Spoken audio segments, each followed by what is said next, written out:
This is a quick look at ahlberglaw.net. And while there's a lot I could say about the design, I want to keep this video about ranking penalties, fines, lawsuits, and lost revenue that comes from bad code. If the first content paint isn't in under a second, it will make it difficult for Google to find and rank the web pages. And this site takes 2.3 seconds for the first content paint.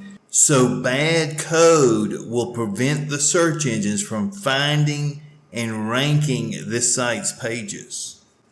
And since the site takes 3 seconds to fully load, it will be getting a ranking penalty for this as well.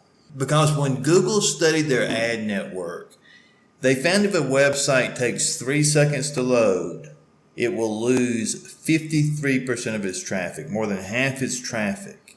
So this was a problem because they wanted to give their customers good websites to look at. They wanted to make sure they were giving good quality websites to their consumers or to their visitors.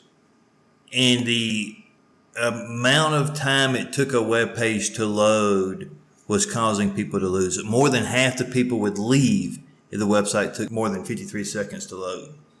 So Google put another ranking penalty. They said if a website takes longer than 2.5 seconds to load, there's going to be a ranking penalty for this as well. And this website has that ranking penalty as well.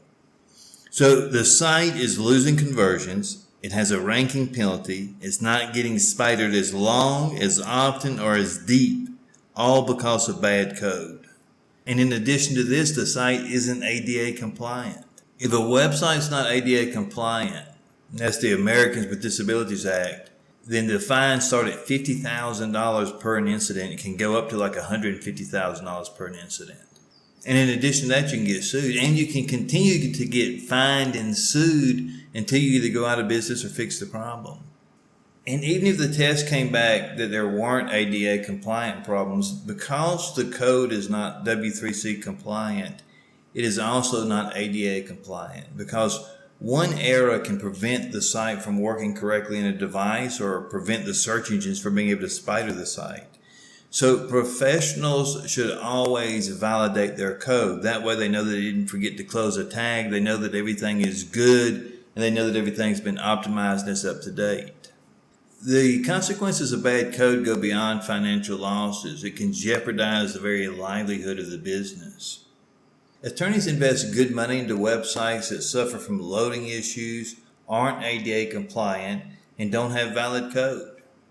Bad code puts the entire law firm at risk. Web developers have to put doing the job correctly over finishing quickly. Otherwise, attorneys that rely on web developers, like the ones that developed this site, could face unforeseen fines and lawsuits.